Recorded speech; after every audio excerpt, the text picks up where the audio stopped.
My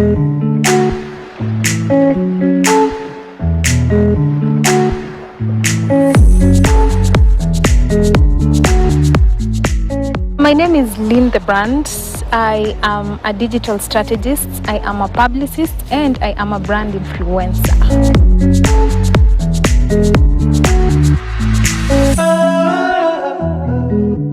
I was born in Nakuru, born and raised in Nakuru. No, actually I was born in Nairobi, then I was raised in Nakuru, and I have 2 siblings.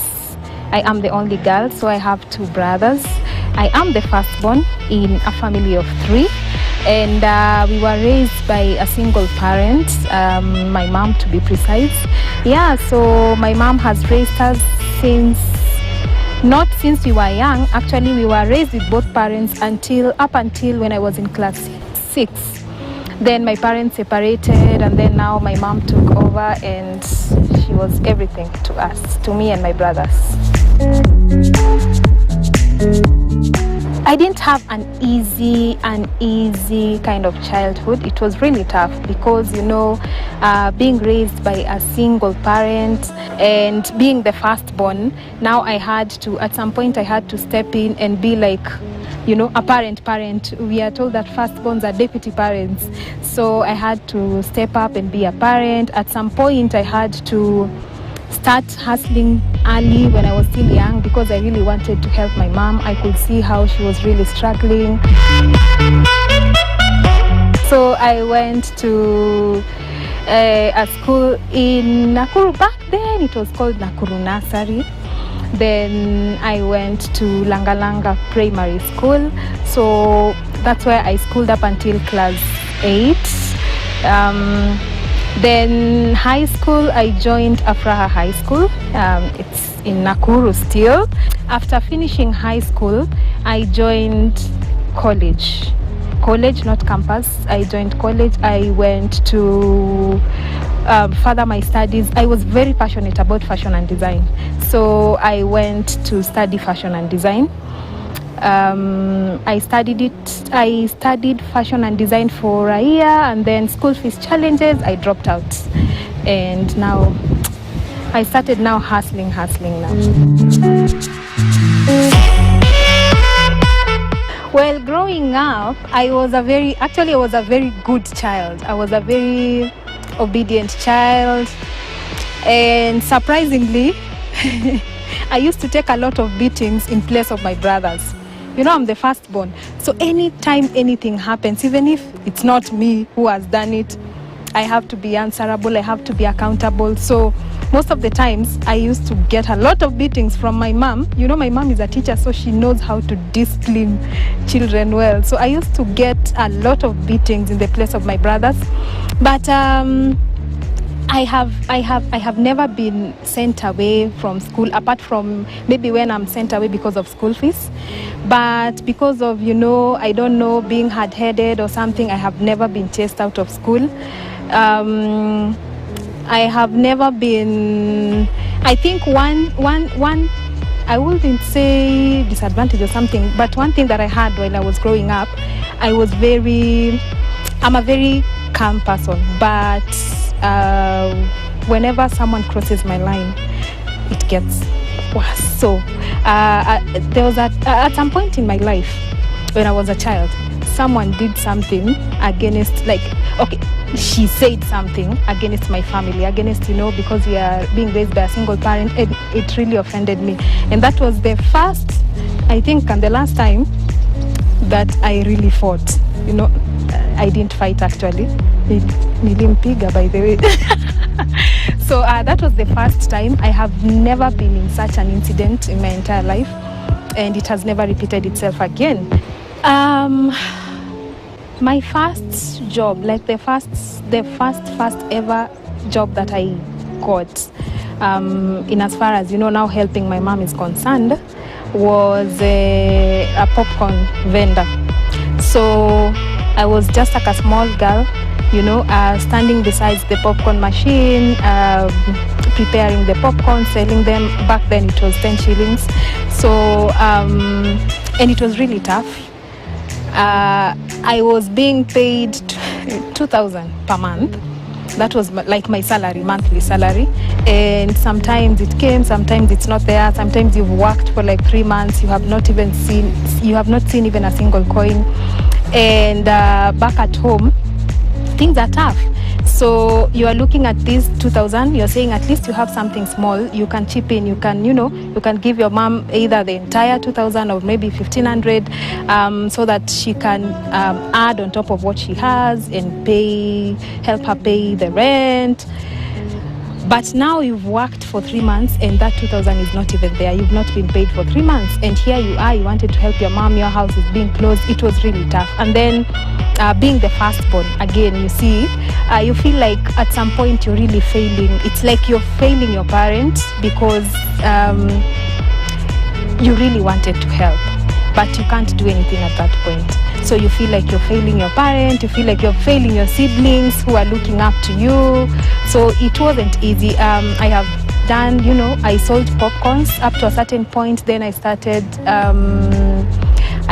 selling fries, the 10 shilling ones, not in a cozy hotel or something, no. We usually call them chipomuitu. Yes. So I have sold those ones. I have worked in a dairy. I have sold milk. I have washed clothes for people. I have done almost everything.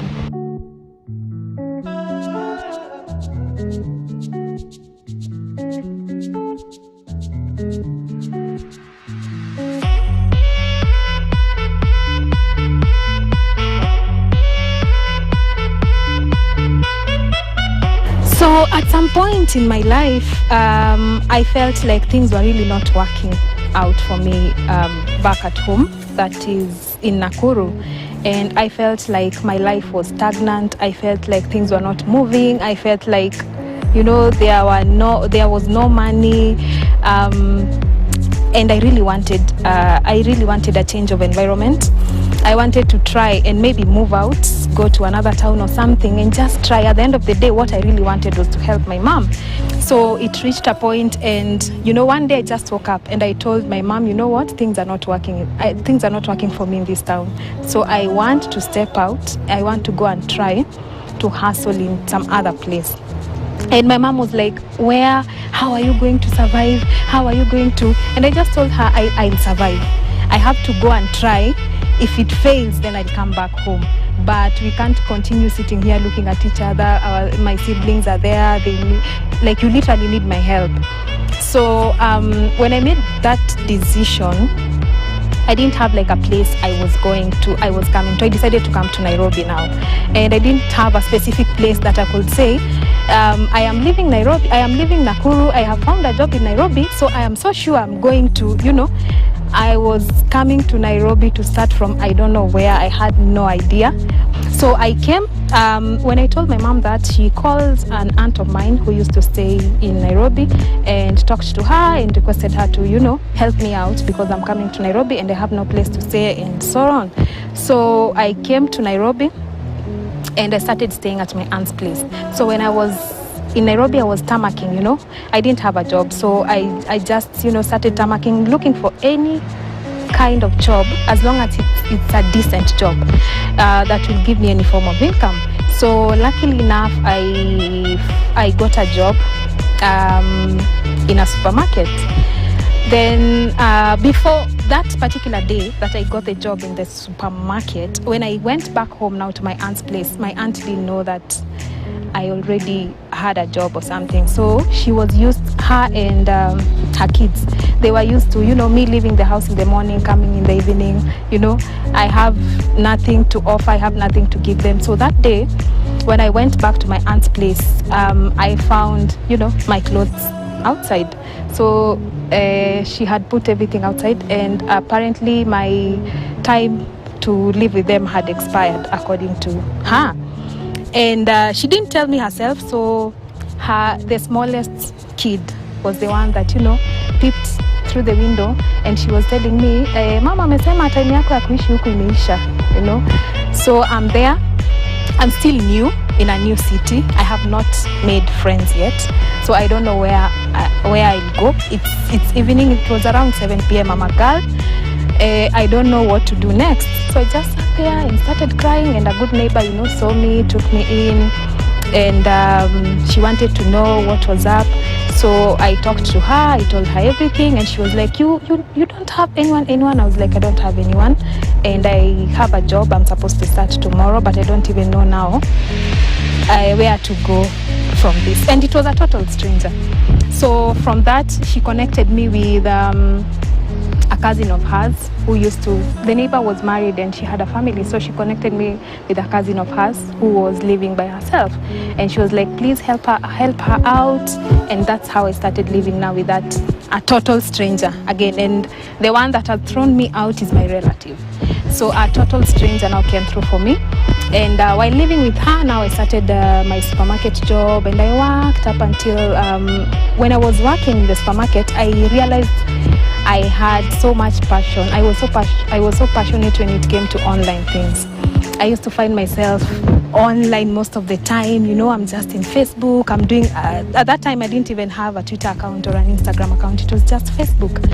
And I worked for a short period of time, and then that job, I don't know what happened, but it shattered like that. And now I went back to square zero because I don't have a job now. I'm in Nairobi, and I had moved out because I did that job for like 5 or 6 months. So the first salary, I used to move out. We are going for a short commercial break. I bet you want to hear the rest of the story. So don't touch that dial. We'll be right back.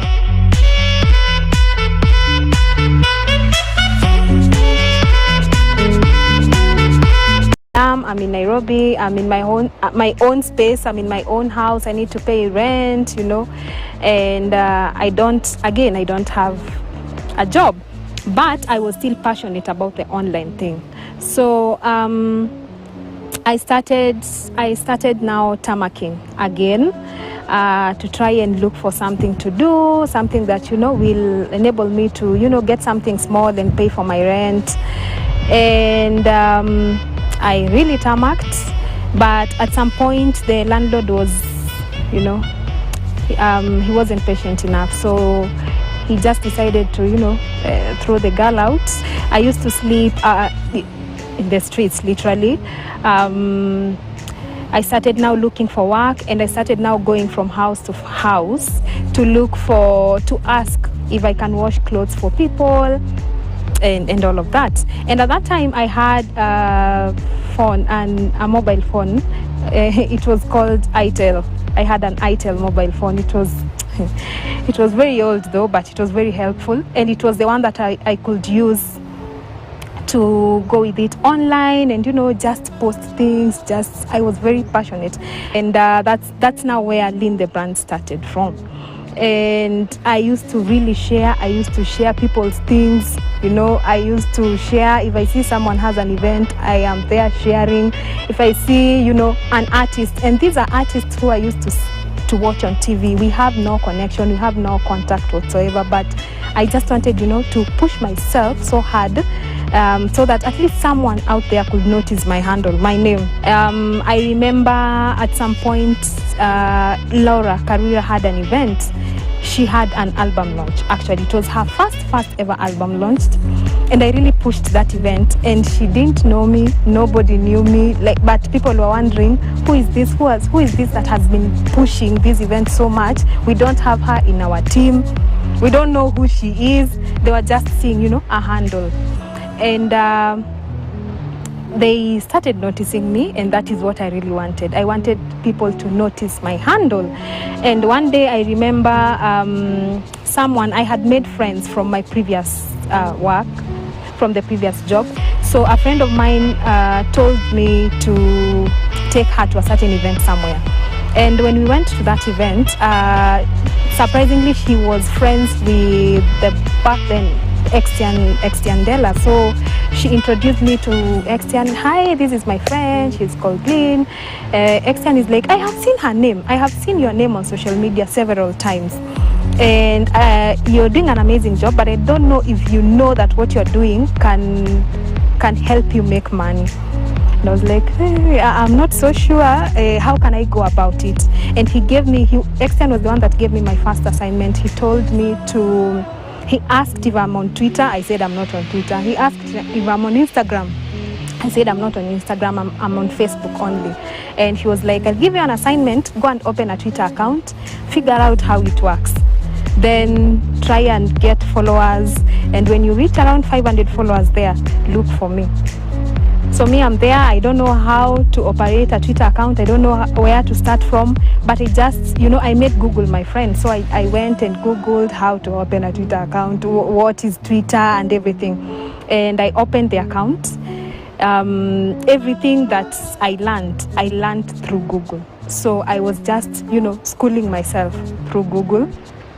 And I worked on my Twitter account till instead of 500, it reached like 1,000 followers. And now I looked for him. And I was like, I have reached 1,000 followers, but you said 500. So here I am. And he was like, we will talk, I'll get back. And he never got back. I think God wanted to use him to, make sure that I turned towards that direction. So he never got back, and I just now started developing interest in Twitter. I started, involving myself so much on Twitter. I started looking for trending topics, what people are doing and everything. I will jump on the trends. And again, I made sure that my Twitter handle was visible enough. And so now it reached a point where now artists were really noticing my handle, and now people were like, we really want to work with this girl. Who is this girl? Yes. So from there now, I got like my first gig with back then LJ Masai. He was doing a Thanksgiving concert after winning like group award something. Yes, so that was the first gig that I got, and that gig opened doors for me because people wanted to know who is this that is behind all of this, that is behind, this gig trending and everything. So that was the gig that opened a lot of doors for me. It gave me a lot of connections. It connected me to now other gospel artists.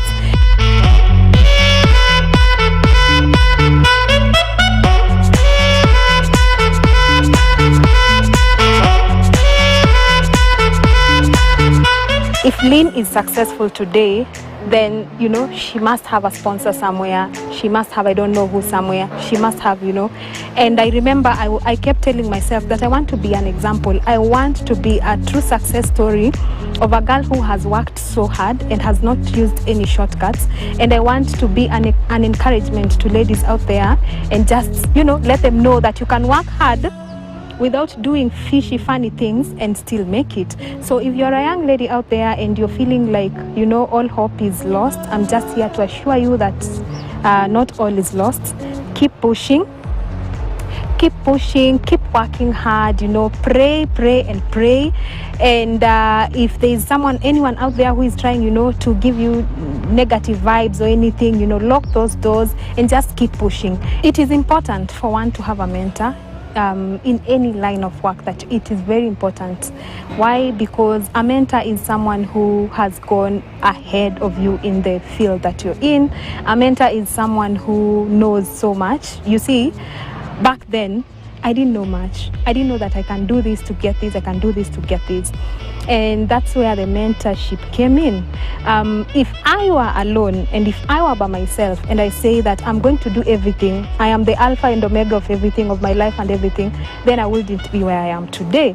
When KTN disappeared, God connected me to another influencer called Adam Maina. So Adam has worked with me through thick and thin. And, he was one person that I used to go to, and I'm like, I don't know how to go from here. And he's like, take this direction. No, don't take this route, take this route, take this route. So it is very important for anyone out there doing anything to have a mentor. I have like 4 people that I'm mentoring right now. And these guys, reached out to me. Some of them reached out to me via social media. And then there's one that, I could tell that she's really passionate about this. So for her, I was the one that, went to her, and I wanted to know what it is that she wants to do with her life. And when she told me that this and this is what she wanted to do, I decided to walk through that journey with her.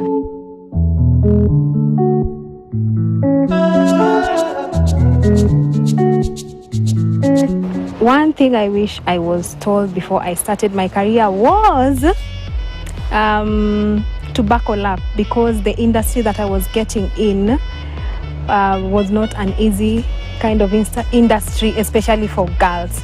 So I wish I had someone who will tell me, you know what, this place that you're getting yourself into, this is a very tough place, and it's a place that is male dominated. It's dominated by male, actually, and these are what you're supposed to do. So I wasn't told that. I thought that I was getting into an industry that was very easy, you know, like selling popcorns or something.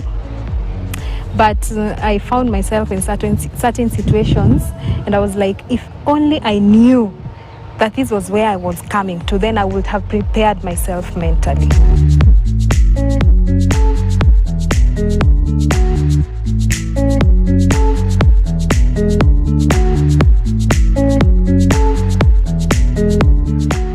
The biggest highlight was me opening my own firm, my own PR and marketing agency. It's called Foley Agency, and I opened the company in 2021, but it now started taking shape in 2022.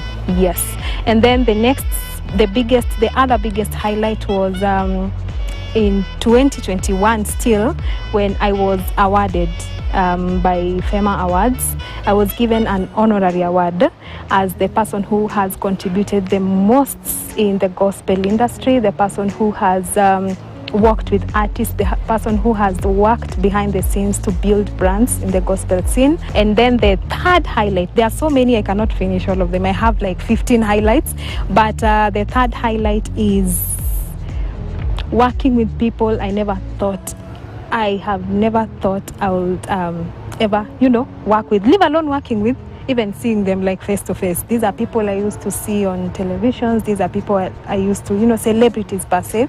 So getting to know them, getting to work with them closely, getting to, like I'm the person that they will call whenever they want a certain piece of advice, whenever they want.